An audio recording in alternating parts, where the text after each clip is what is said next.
শহীদ দিবসের প্রস্তুতি ইতিমধ্যেই শুরু হয়ে গেছে। এরই মধ্যে নতুন জল্পনা উকি দিতে শুরু করলো প্রাক্তন বিজেপি রাজ্য সভাপতি দিলীপ ঘোষকে নিয়ে। দিলীপ ঘোষ কি আদৌ যোগদান করতে চলেছেন তৃণমূল কংগ্রেসে? সাংবাদিকদের উত্তরে দিলীপ ঘোষ জানান, 21শে জুলাইয়ের পর সব উত্তর পেয়ে যাবেন, এমনটাই বলছেন প্রাক্তন বিজেপি রাজ্য সভাপতি। খড়গপুরে কি কোনো কর্মসূচি আছে? কোন কোন নেতা থাকবে? 21 তারিখে ওখানে একটা বড় সভা করার কথা হচ্ছে, জেলার থেকে সব কর্মীরা আসবেন।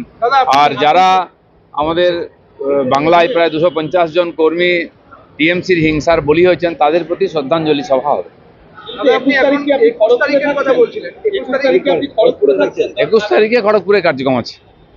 বাঙালি আপনি বলেছিলেন যে 21 তারিখ চমক থাকবে, 21 তারিখ তো চলে যায়নি এখনো, তো আসুক 21 তারিখ। বাঙালির গায়ে হাত পড়লে বিজেপির হাতের কবজি কেটে নেওয়া হবে বলছেন মদন মিত্র। ওনার হাত সোজা আছে এখন? হাত পাই তো নড়ে। এসব ডায়লগ মেরে বেঁচে থাকার যে চেষ্টা, মালদার প্রেসিডেন্ট মদনবাবু, এখন ওদেরকে কেউ পোছে না, গুরুত্ব বাড়ানোর চেষ্টা চলছে পার্টিতে। আর এই জন্য এইসব ডায়লগ, এতে বাঙালির কান দেওয়া দরকার নেই।